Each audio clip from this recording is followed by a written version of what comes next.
Thank you, Mr Speaker, and I've been asked to reply. My right honourable friend, the Prime Minister, is in Samoa to discuss shared opportunities in the Commonwealth, including how we work together to deliver economic growth. With increasing threats facing Britain, it is vital that we also strengthen the defence, security and cooperation with our allies. And that's why today this government signed a landmark defence agreement with Germany, which will help keep us safe and create hundreds of jobs. Mr Speaker, I know the whole House will join me in sending our best wishes to Sir Chris Hoy and his wife Zara. He is a true sporting legend, and the courage and positivities they have shown will inspire many others. Mr Speaker, I also send our condolences to those affected by the train crash in Powys. Mr Speaker, this morning I have had meetings with ministerial colleagues and others, and in addition to my duties in this House, I shall have further such meetings later today.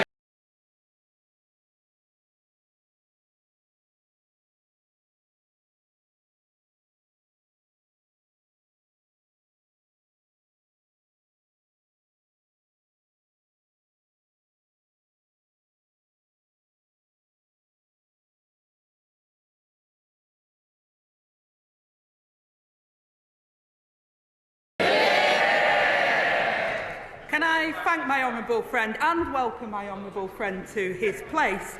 When this government took office, we promised the biggest upgrade to workers' rights in a generation, a new deal for working people. We said that we would introduce a bill within the first 100 days, and we've kept that promise. This is a Labour government led by working people for working people.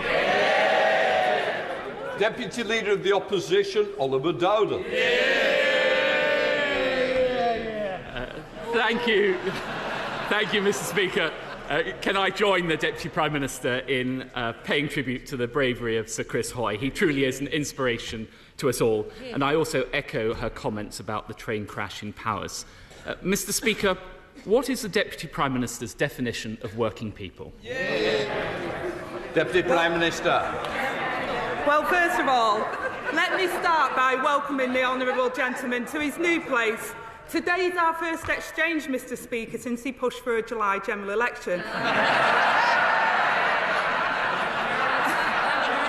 if his own side hasn't offered him a peerage, I certainly would have. And Mr Speaker, the definition of working people are the people that the Tory party have failed for the last 14 years. Oliver Dowden. Well, the Deputy Prime Minister stood on a manifesto promising not to raise taxes on working people. It now appears she can't even define who working people are. So I'll give her another go. There are 5 million small business owners in this country.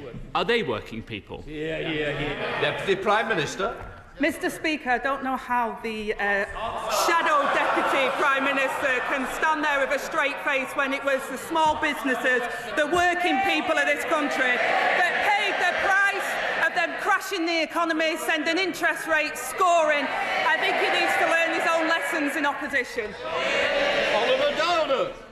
Well, I think the whole House will have heard the Deputy Prime Minister disregard 5 million hard-working small business owners.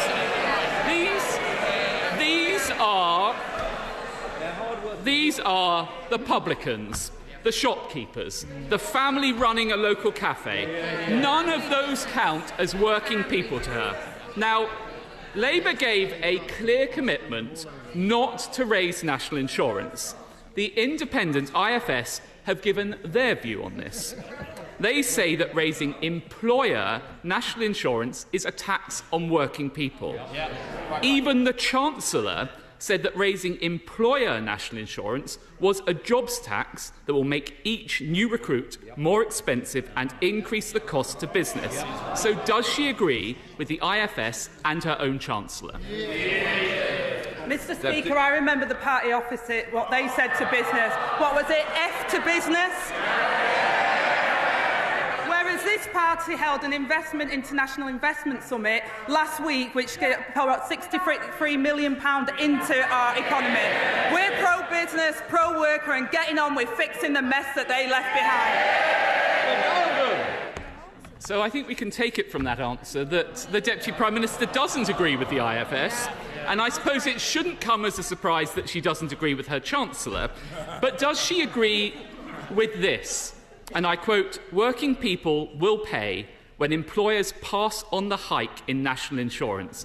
Mr. Speaker, these are her words. So does she at least agree with herself? Mr. Speaker, what I'm incredibly proud of is this week this government brought in a new employment bill which will raise the living standards of 10 million workers.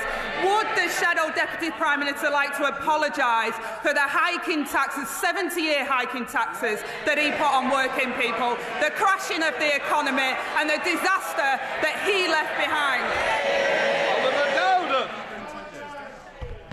Well, she mentions her policy. Let's be clear, it's a £5 billion hit to the British economy, and that's her own assessment.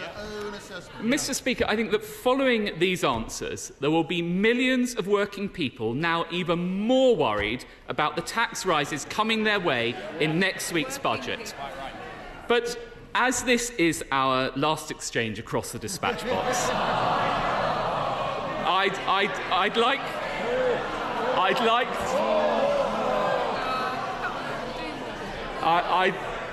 like to turn to somebody I hope we can all agree is a hard-working person, His Majesty the King. Yeah. Will she join me in sending him best wishes ahead of the Commonwealth Summit in Samoa? In particular, will she confirm that this government recognises the unique role played by the Commonwealth? And will she commit to deepening this relationship so that under His Majesty's leadership we build upon possibly the greatest legacy of the late Queen? Yeah. Deputy Prime Minister. I will miss our exchanges. The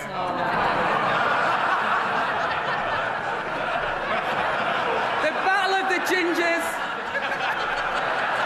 the late nights voting. And in that spirit, Mr. Speaker, I will agree with my right honourable friend. The King does a tremendous job, and so did the late Queen, and the Commonwealth is very important, and that's why the King and the Prime Minister at the moment are working together. Thank you. Well, I thank the Right Honourable Lady for that answer. Our Commonwealth family is brought together by historical and cultural ties, indeed much like the pair of us. But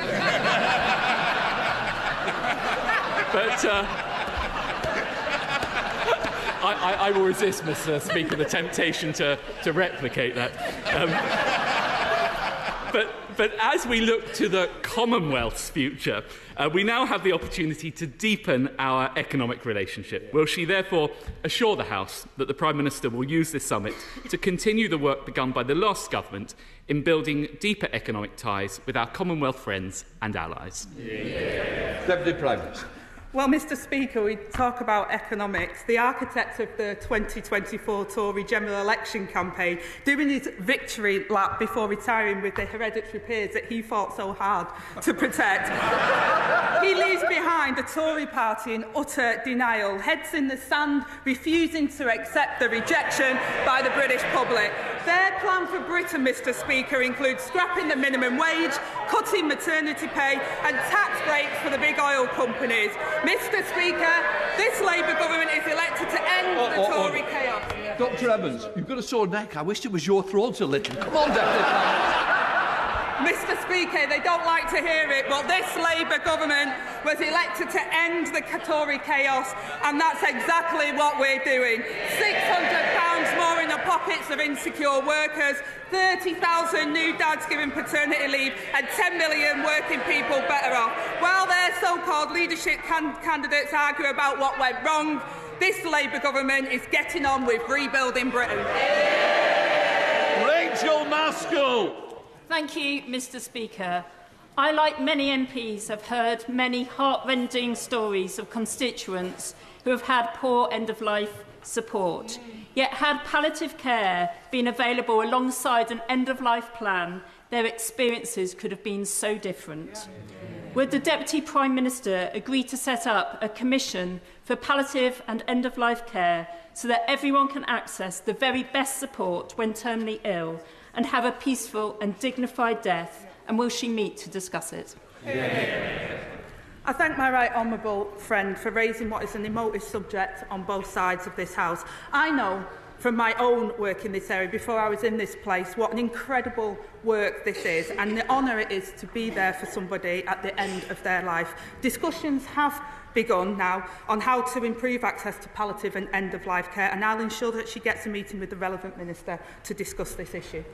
Deputy Leader of the Liberal Democrats, Daisy Cooper. Thank you, Mr Speaker. May I associate myself and the Liberal Democrats with the Deputy Prime Minister's remarks about Chris Hoy and all those involved in the train crash. Our NHS is bracing itself for a winter crisis. And one of the causes of the winter crisis every year is that there are thousands of people in hospitals who are fit to go home, but they can't be discharged because there are not the care workers in place to enable people to recover at home or in a care home.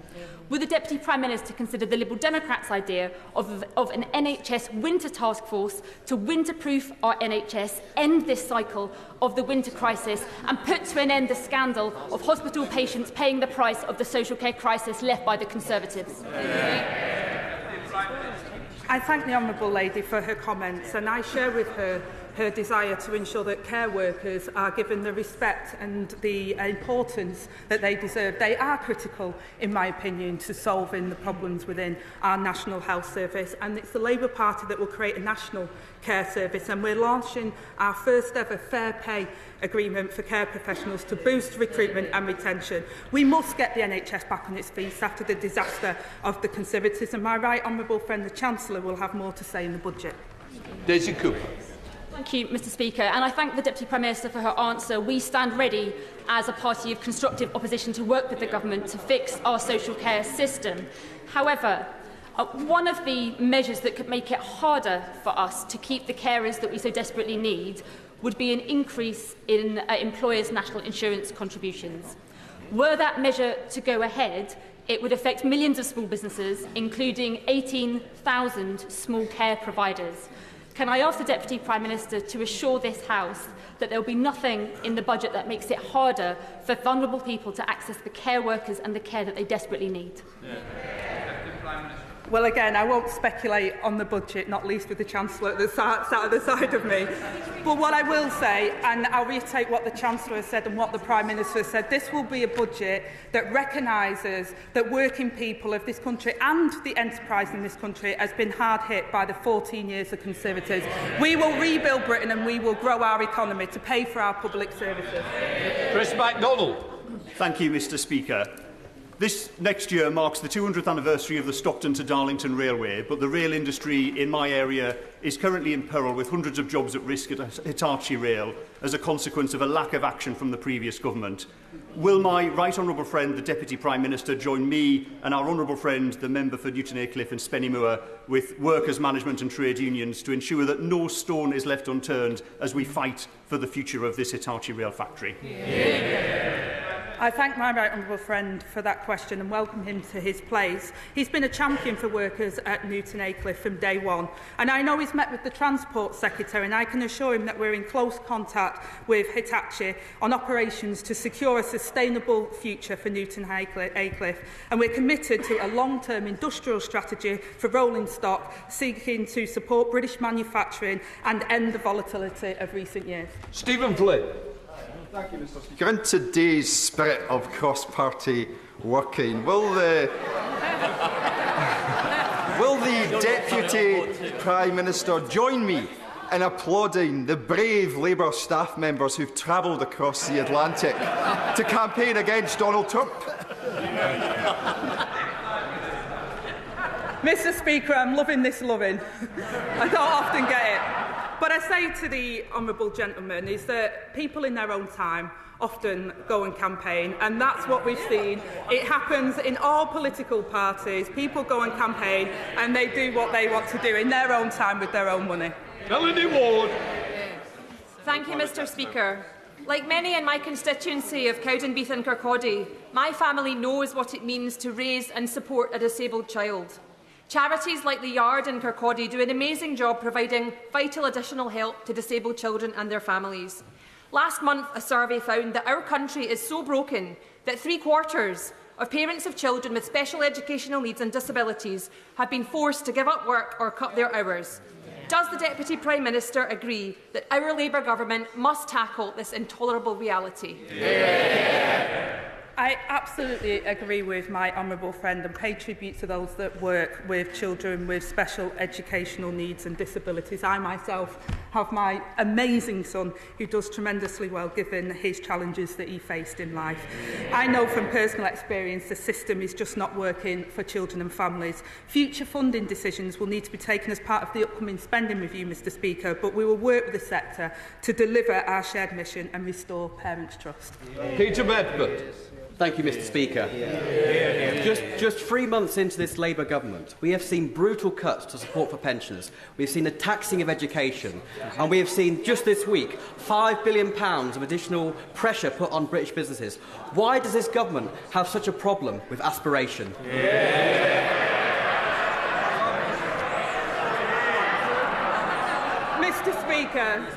Mr Speaker, the honourable member might not have been in this place, and I welcome him to his place now during the last Parliament, but it was his government that left a £22 billion black hole.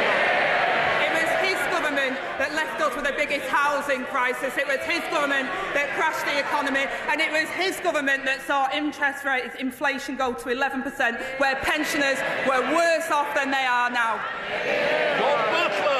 Thank you, Mr Speaker. Deputy Prime Minister, I watched in horror and condemned the act of October the 7th by the terrorist group Hamas. A year later, I watched in horror as 42,000 people are killed in Gaza, 11,000 of them children, people burned alive, attached to drips, aid workers killed, and now families are starving. Our right honourable friend, the Prime Minister, has said that the world will not stand by and see this the lack of humanitarian assistance. If the Israeli government will not listen to our Prime Minister's words, what tangible, measurable actions will we take as the UK British government? I thank my honourable friend for raising this really serious and important issue. The humanitarian situation in northern Gaza, Mr Speaker, is dire, and we need an immediate ceasefire and much more aid allowed to flow in and an immediate release of all the hostages. We have suspended UK export licences to Israel for items which might be used in the current conflict, and this government has concluded that there is a clear risk that items exported to Israel might be used in serious violations of international humanitarian law in Gaza. This does not change our position, Mr Speaker, instead support for Israel's security, but we will always do so in a manner consistent with our obligations to domestic and international law. David Simmons. Well, thank you, Mr Speaker. Mr Speaker, our child protection services have had to deal with a number of cases where parents and carers have argued that their fatal actions were lawful punishment. So I'd like to ask the Deputy Prime Minister, will she bring forward legislation bringing the rest of our country into line with Scotland and Wales so that all children enjoy unambiguous protection in law against violence? I think it's a very important point that the right honourable gentleman raises, and I'll make sure that the Minister has a meeting with him. But the first job of any government is to protect the citizens, and that includes our children, and we'll make sure we work across the House to deliver that. Caroline Harris. Thank you, Mr Speaker. Last Friday was International Menopause Day, and the government announced Mariella Frostrop as the new Menopause Employment Ambassador. Mariella will be working across Whitehall to ensure every department recognises the need to support women through their menopausal years. Hopefully, Mr Speaker, the Deputy Prime Minister will join me in celebrating this appointment and confirm that this government will do all they can to keep menopausal women happy, healthy and wonderful. Absolutely, Mr Speaker, and I thank my honourable friend for all of her work in this area. This government will boost protections for women experiencing menopause symptoms at work, and I'm proud that we've appointed Mariella Frostrop as the new Menopause Employment Ambassador. She is a powerful champion who will work with employers across the country to raise awareness, improve workplace support for women and help them stay in work and progress in their careers. Monica Harding. Thank you, Mr Speaker. Child Charlie from my constituency of Esher and Walton is an 8-year-old boy with an autism diagnosis who has been out of school for almost a year. He is one of 1,800 children in Surrey missing school because of a lack of appropriate special educational needs provision. Will the government commit to ending this scandal by properly funding special educational needs provision in next week's budget so that children like Charlie in my constituency of Esher and Walton and beyond are no longer let down? Yeah. I thank the honourable member for her very important question, and I'm sorry to hear about what Charlie and many other children with special educational needs have gone through. We know we've inherited a really dire situation. Many members across this House have raised this issue, and that I'm sure the Chancellor have heard what she said and that she will be upcoming in the budget. Mike Tuck. Thank you, Mr. Speaker. This morning we woke to more tragic news of deaths in the Channel, something that we're hearing far too often. Just last month we saw the death of a pregnant woman and children. Children, Mr. Speaker. I'd like to ask the Deputy Prime Minister what this government is doing to take on the evil smuggling gangs who are trading in human misery. I thank my honourable friend and welcome him to this place and his expertise within the National Crime Agency. And he knows that we inherited an asylum system in chaos. And as he quite rightly says, these are people, women, children. We are putting in place a credible plan to protect our borders and remove those with no right to be here by setting up our Border Security Command, backed by £75 million of investment, and we're working with our international partners to target and disrupt the criminal smuggling gangs. Father of the House, Sir Edward Lee. Will the government please continue to work closely with West Lindsey District Council and myself to ensure that RAF Scampton is sold off in a timely fashion at a fair price so that we secure the future of the runway, the spaceport and the Heritage Centre, rather than maximise value and cover it with housing? I thank the honourable member, the Father of the House, for his question. My right honourable friend, the Home Secretary, is taking urgent action to clear the backlog of cases, reducing the use of asylum accommodation and saving millions for the taxpayers. And I will ensure that the right honourable member is kept fully updated as the decommissioning disposal process of Scampton is followed. Dave McHillier.